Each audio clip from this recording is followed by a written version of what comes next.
पंजाब का दौर अफ्तादा गांव जहां पर शख्स लाखों से साइबर फ्रॉड में मुलविस है।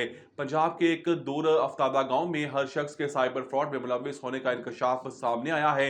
गांव के लोग दिन ब दिन नित नए तरीके इस्तेमाल करके रोजाना की बुनियाद पर लाखों रुपए के फ्रॉड करते हैं। इनमें ज्यादातर लोग अनपढ़ हैं मगर फ्रॉड के माहिर हैं। नेशनल साइबर क्राइम इन्वेस्टिगेशन के एहलकार भी यहाँ छापा मारने से इज्तनाब करते हैं क्योंकि इनको असलहा के साथ ले जाने की इजाजत नहीं। वो पुलिस को साथ लेकर जाते हैं और एक ऐसे ही वाकये में एक हलाकत भी हो चुकी है। गुज़श्ता रोज एक शख्स मोहम्मद रशीद को मोबाइल पर एक पैगाम मौसूल हुआ जिसमें उसका नाम और शनाख्ती कार्ड नंबर लिखा हुआ था। साथ में ये भी तहरीर था कि इसके बैंक अकाउंट में मिनी ट्रांसफर कंपनी के अकाउंट से 6,98,700 रुपए जमा करवा दिए गए हैं।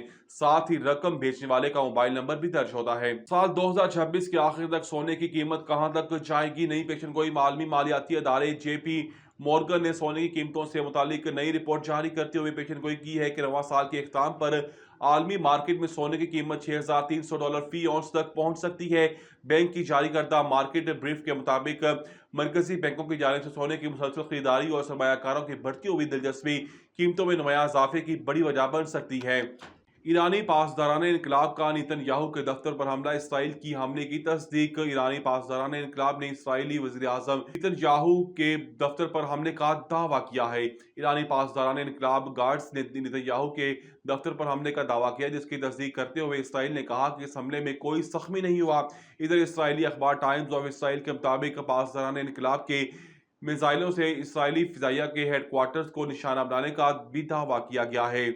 मोदी को ईरान हमले से पहले इसराइल जाना महंगा पड़ गया। आलमी मीडिया के मुताबिक मोदी के दौरा इसराइल ने आलमी सतह पर भारत को शर्मिंदगी से दो चार कर दिया। ईरान पर हमले से ऐन कबल इसराइल यात्रा की टाइमिंग ने संगीन सवालात खड़े कर दिए। साबिक अमरीकी वजीर दिफा मुशीर मुताबिक अमरीकी बहरी जहाज भारतीय बंदरगाहों पर लंगरअंदाज होकर सामान उतार रहे हैं। अमरीकी बहरिया ईरान के साथ बढ़ती कुशीदगी के दौरान भारतीय बंदरगाहें इस्तेमाल कर रही हैं। मोदी नेतन्याहू की इंतहाबी मुहिम में पोस्टर बॉय के तौर पर इस्तेमाल हुए।